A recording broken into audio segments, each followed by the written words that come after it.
Le parc du château de Chenonceau comprend principalement deux magnifiques jardins, celui de Diane de Poitiers et celui de Catherine de Médicis, situés de part et d'autre de la tour des Marques, vestige des fortifications précédant l'édification du château actuel.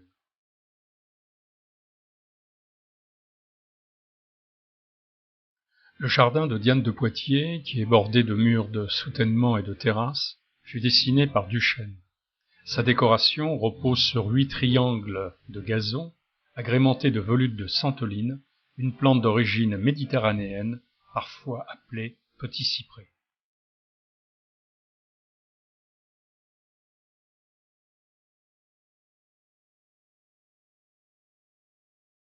Les terrasses surélevées qui protègent le jardin des crues du Cher sont ornées de vasques et permettent de découvrir des arbustes comme les ifs, fusains et l'oriétain qui rythment la géométrie des massifs.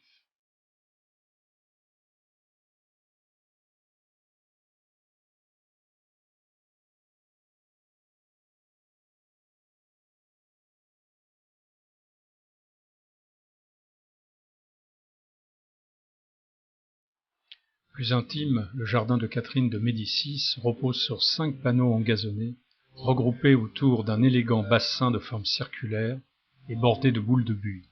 Rosiers-tiges et cordons de lavande en dessinent l'harmonieux tracé, prolongé en 1825 vers l'Orangerie, par un parc à l'anglaise conçu par Lord Seymour.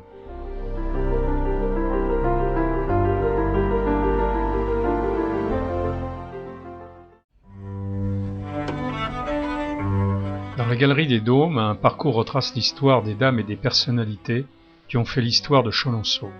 Ainsi, dès la déclaration de guerre de 1914, Gaston Meunier, industriel et sénateur de Seine-et-Marne, propose d'aménager à ses frais un hôpital militaire temporaire dans le château de Chenonceau, dont il est le récent propriétaire. Marguerite Pelouse, qui consacre beaucoup d'énergie et d'argent à restaurer Chenonceau, reçoit aussi de nombreux artistes comme Gustave Flaubert, représenté ici. Après avoir évincé Diane de Poitiers, Catherine de Médicis réside au château de Chenonceau et en fait un vaste palais où la vie de cour se déroule aussi bien à l'intérieur que dans les jardins qui bordent le Cher.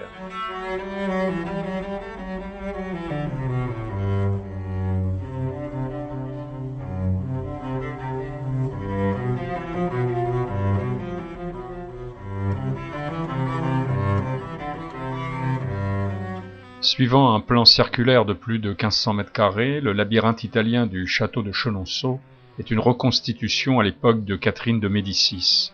À proximité, Jean Goujon édifia les monumentales cariatides.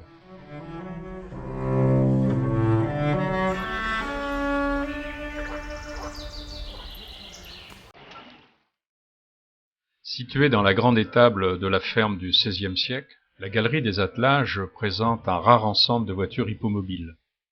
Voitures de maître ou attelage rural, elles sont essentiellement utilisées au XIXe siècle.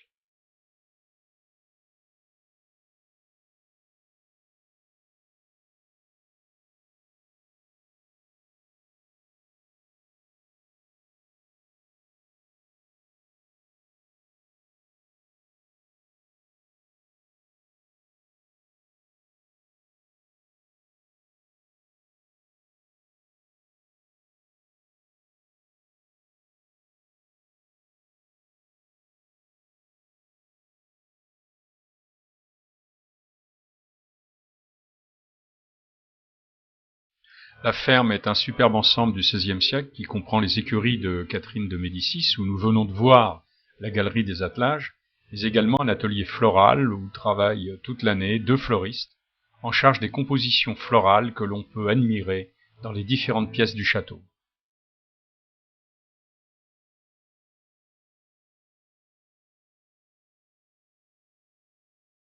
Nous nous promenons maintenant dans le potager de fleurs où interviennent une dizaine de jardiniers qui cultivent une centaine de variétés de fleurs à couper et plus de 400 rosiers.